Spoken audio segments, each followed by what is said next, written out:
This is the flag of the United States Army, an emblem new to the service, but old for the many pages of history it represents.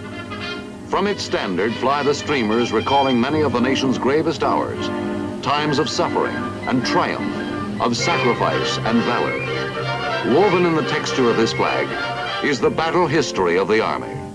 It is testament and monument to the courageous spirit of America.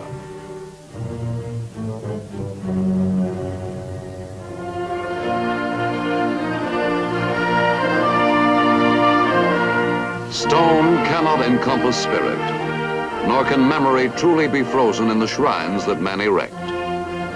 But in granite and marble, in fieldstone and clay, we find the symbols of our desire to preserve what is enduringly valuable in our lives and in our honored history. The American soldier is so honored and has always been.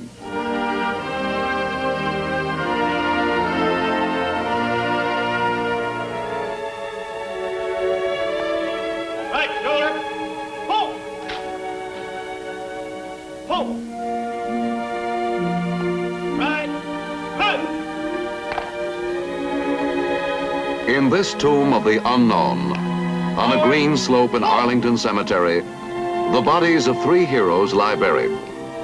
The unknown soldier of World War I and the recently interred unidentified heroes of World War II and Korea. Symbols of all heroes who fell in the wars of the nation's maturity.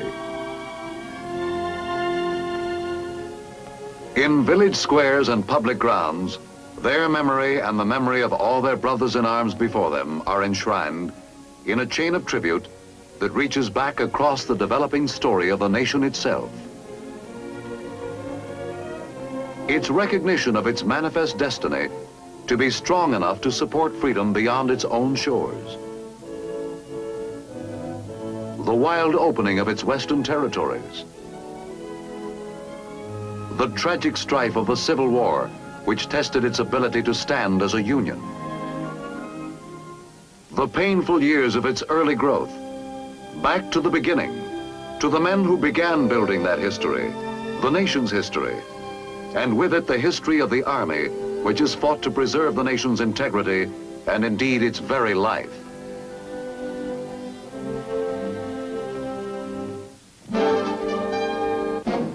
These were the first, these embattled farmers, as the poet Emerson called them, the Minutemen, who stood at Concord Bridge and fired the shot heard round the world.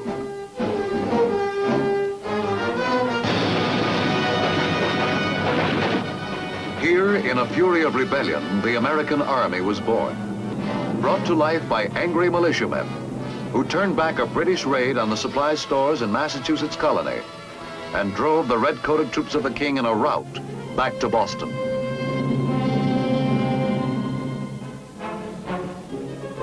They began their great adventure as a group of individuals, united at first only by something intangible in the already emerging American spirit, a sense of the importance of independence. They came down from their farms and out of their shops to take up arms with the idea only of standing up for their rights against a domination which had become more oppressive with the years. Fate gave them a leader, and under him they built a unity in arms, a fighting force in which they could wage their growing rebellion with a hope of victory. The Continental Congress gave their struggle a direction that was breathtaking in its audacity and sweeping in its vision of man's rights. And now the soldier of the Revolution was fighting for more than a vaguely felt idea. He was fighting for the creation of a new and free nation under handicaps only dimly understood by the 20th century American mind.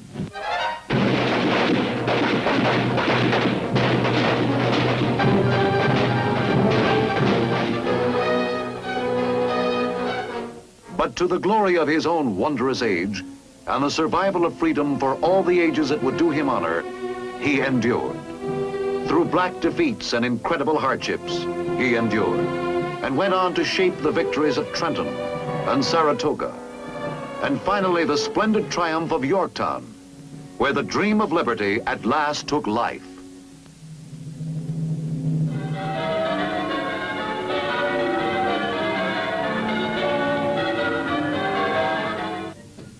Because of his own beliefs, simple and clean in the rightness of his cause, the American Army held together in its infancy. And for the first time in the history of the New World, the quality of patriotism became part of a soldier's creed. The young nation which the soldier had won with his blood flourished.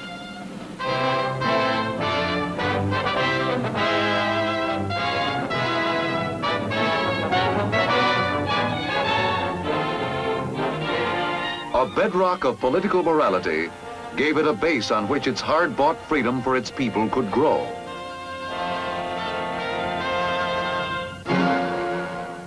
The acquisition of vast new lands gave it the opportunity to expand physically. But before the country was 30 years old, war came again.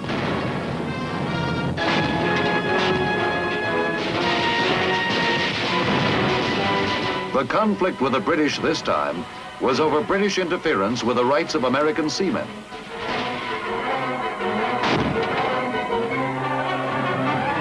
The Army's most illustrious victory was won at New Orleans, when it drove the invading British back into the sea.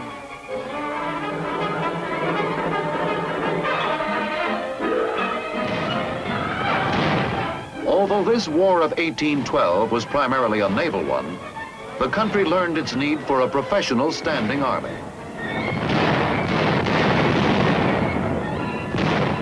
Posterity inherited a national anthem when a young American named Francis Scott Key was moved to make his tribute to the unconquerable Star-Spangled Banner, when after the British shelling of Fort McHenry, he saw the flag still flying. When Texas became a part of the United States after its independence, trouble between the United States and Mexico began to broil, and finally erupted into war.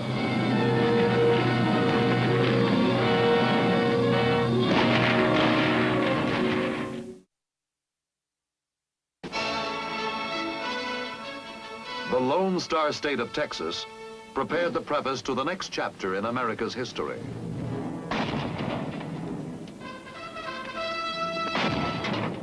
A Mexican possession, Texas won its independence after a long and bloody struggle during which a band of 187 Americans met death and heroic fame in their brave but doomed defense of the Alamo.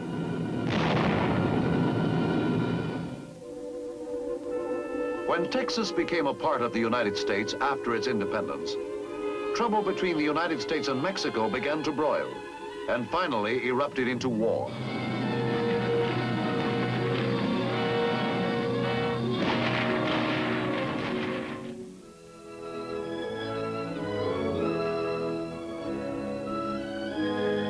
With the acquisition of new territories, which the soldier won in the war with Mexico, the nation was growing in strength and productivity.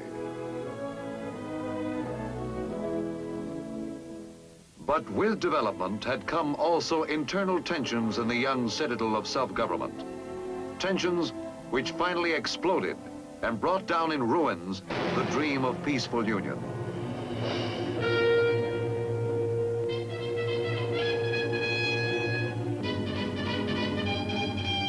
The most tragic of all wars, that of brother against brother, was forced upon the nation. The Confederate soldier had behind him the unified effort of a culture that was actually a way of life. He had as well a superb military organization backing him. But more than these, he had the hot and defiant pride of the rebel, with the rebel's formidable confidence that his will shall prevail. A Confederate poet wrote, "The world shall behold in many a distant port another flag unfurled." And from the rapidity with which the Southerner began chalking up victories, it looked as if it might happen.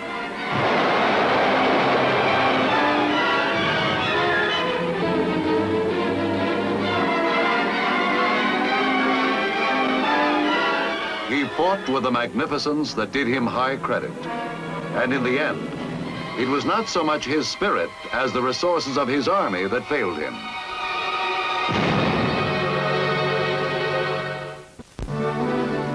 In performance, the Union Army suffered at first from an overconfidence and a lack of unity. But in the crucible of combat, these were corrected.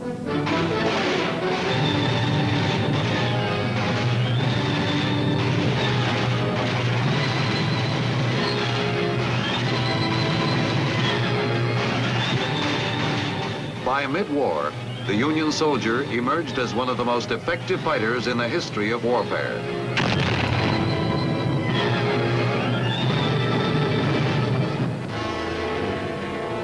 The Civil War has many distinctions in the annals of arms. It was the first modern war. It was a war of sweeping movement. It was a war of massed fire. Spectacular plans were brilliantly executed. Its campaigns are still studied as classics of combat.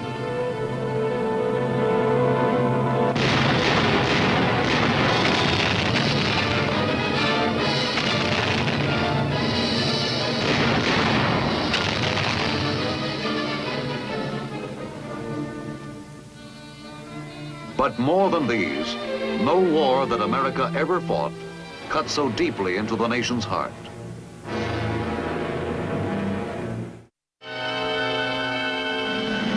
World War I saw more than 2 million Americans in arms. The doughboy went into the war that gave him his first experience with Europe's geography, cocky and idealistic. He sang as he marched through the dust of the ruined French villages, and the weary and bleeding continent took new hope from his confidence. With the guns of the Civil War stilled, the nation could turn its attention once more to the great challenge of its physical expansion, the settling of the lands that lay beyond the Mississippi. Pioneer America was on the move.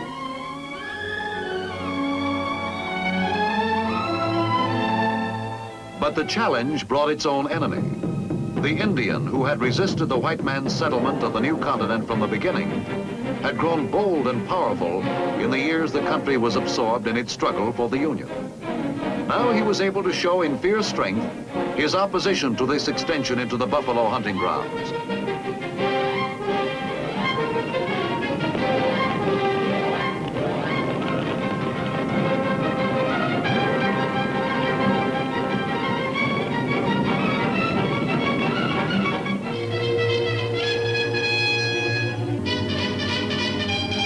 To the soldier fell the harsh task of bringing safety to the Great West. 300,000 Indians roamed the plains. The army at its peak numbered scarcely more than 2,500. From the Rio Grande to Canada, from the Mississippi to the Pacific, the soldier was the arm of the national authority.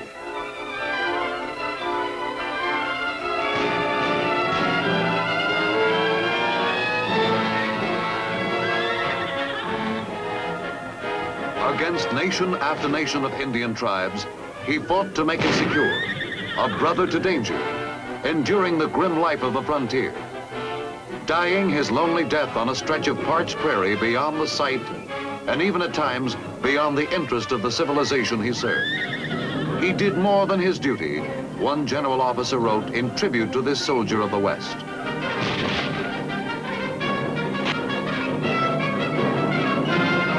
He did more than his duty, and in the doing he wrote a page of glory which will be read and thrilled to so long as men prize courage. Finally, at the end of the flaming 19th century, the West was secure.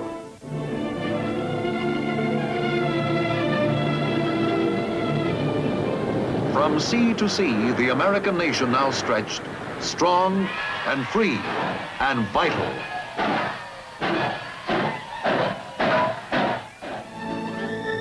The land yielded steadily to the peaceful tools of production.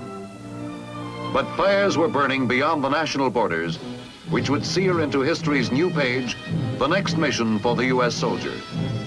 That mission took him away from his own land in the summer of 1898, across the water to Cuba, which was fighting for its independence from Spanish domination.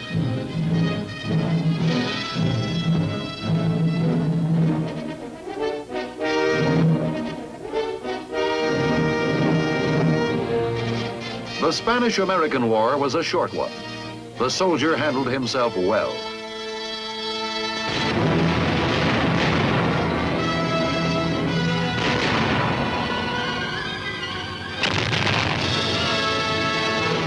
The world remembers the soldier of that war chiefly for his most significant and decisive battle, his dashing charge up San Juan Hill and nearby El Caney on the approach to Santiago on the first day of July.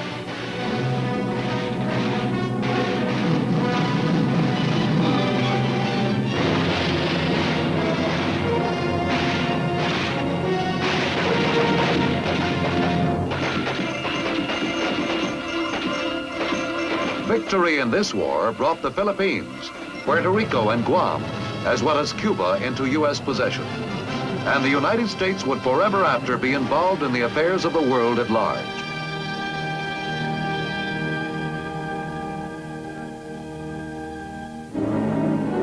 The next involvement for the soldier was in his own hemisphere, a punitive expedition into Mexico in 1916 in pursuit of Pancho Villa, the Mexican bandit who had destroyed American life and property on the border.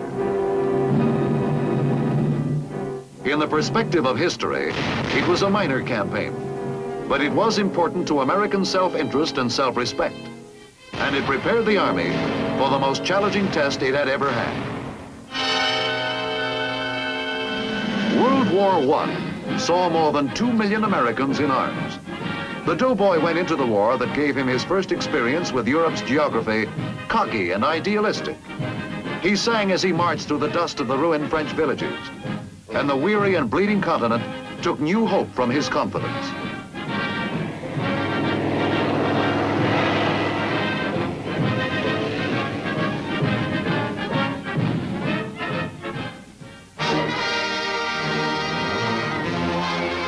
Battle dimmed his exuberance, for men mature quickly under fire. But the spirit and the effectiveness with which he fought earned for him a high place in the respect of all the nations of the earth.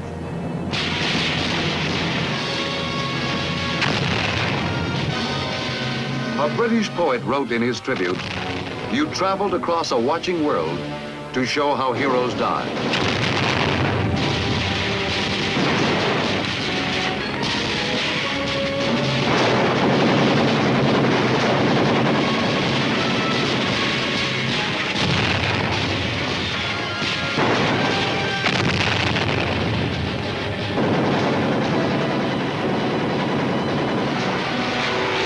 Steadily he progressed through the Holocaust of Cantigny, Chateau Thierry, Belleau Wood, the Marne, the flaming horror of the Argonne Forest.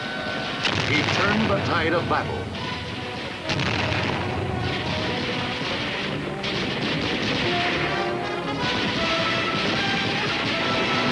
And the Great War came to an end.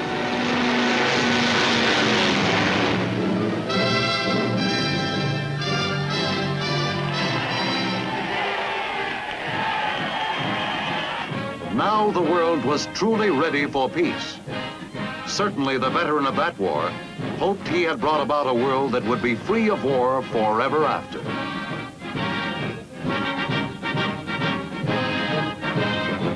The hope for peace, however, was soon to be doomed by events taking place in other parts of the world.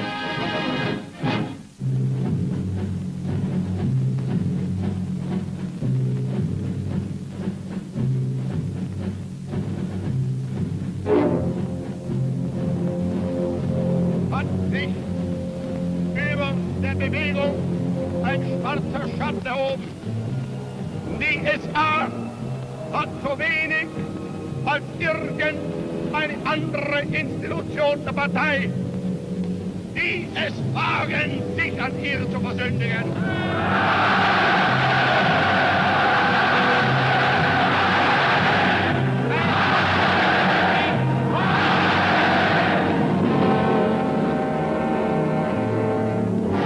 With Nazi Germany's march on Poland in 1939, the threat of conflict burst into shattering reality.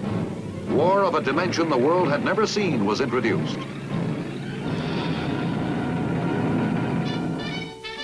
Before it was ever involved, America began preparing its men. The long conversion from citizen to serviceman began. Sometimes it seemed like a hopeless task. But almost before they knew it, America's sons were soldiers. Their training for war, however, began under conditions something less than realistic. It was still possible to believe that America could remain untouched, and war still seemed remote.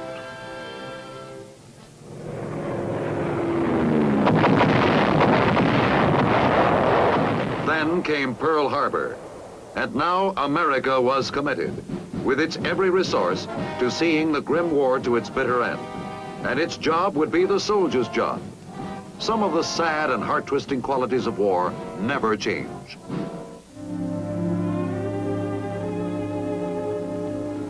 And some change enormously. World War II had almost the entire globe as its battlefield.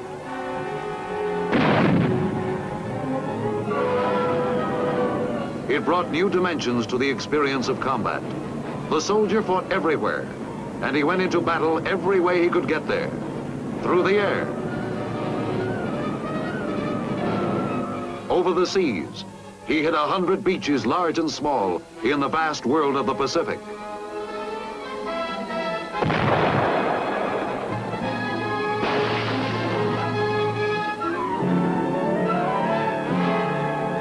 He fought his way through jungle hells whose names the world had never heard before. And on the other side of the globe, he inched his perilous way through the bleeding fields of Europe.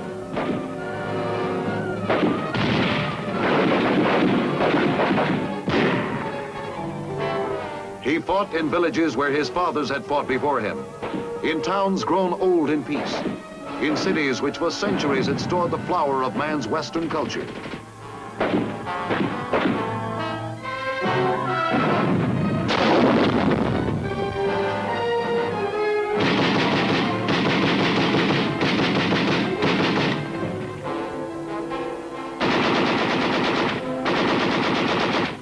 Destruction lay in the wake of every victory won.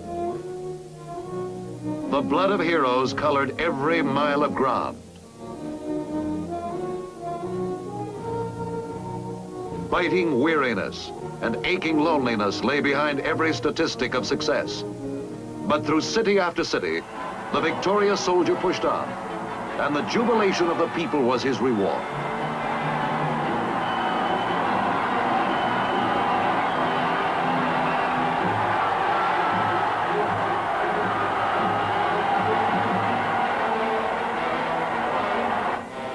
On the other side of every liberated city lay the war again. Another battle to win, another mile or another 20 to travel, another day to fight. Through 3.5 years of Holocaust, the soldier moved in an agonizing but relentless march, pushing back the encroachments of aggression until the enemy finally lay crushed and defeated.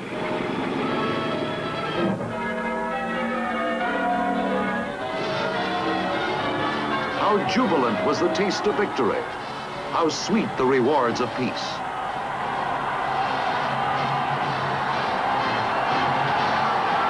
A bruised and suffering world stirred again to the triumphant strains of victory. For the soldier, it was the proud end of a long and arduous road.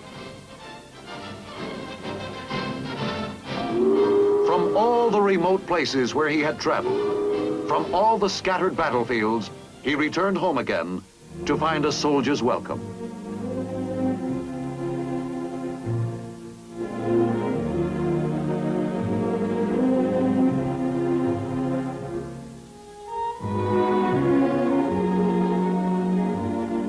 He returned to the life he had left as citizen soldiers for generations before him had done. And because the world he had preserved seemed at last so ready for peace, he turned his pursuits to peaceful things. But despite man's bright hope, aggression had not yet been eliminated from the world. The fragile peace was suddenly shattered. The communist-led North Korean army plunged across the line which separated it from free South Korea.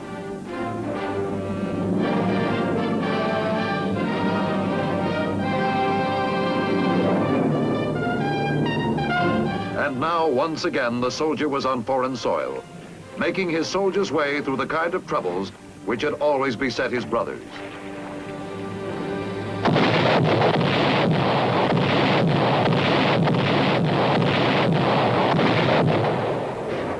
Fighting the soldier's fight, the kind of fight on which victory in every war behind him had depended.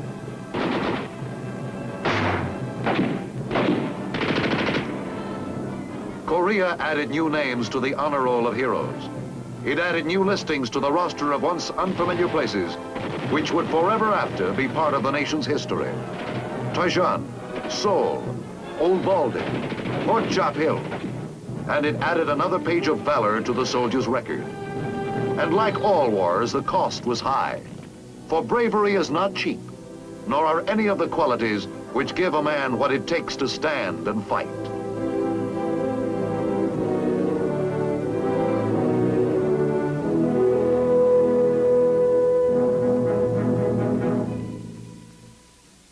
What are the beliefs for which men will fight? They range from faith in a nation which strives under God to achieve its destiny, from a capacity for honor that springs perhaps from something fundamental in man's spirit, from these all across the broad range of human experience.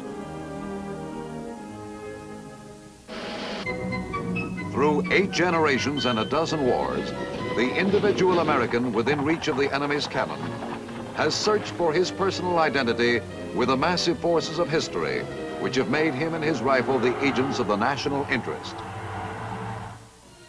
And because he has in his own way, in his own time, found his answer, his nation has found in every succeeding test a victor's strength and a shield for peace in the modern army of today. He has fought well, this soldier of America's heritage. He won a nation, built it, and defended it against every threat to destroy it. And his most enduring monument is that nation itself.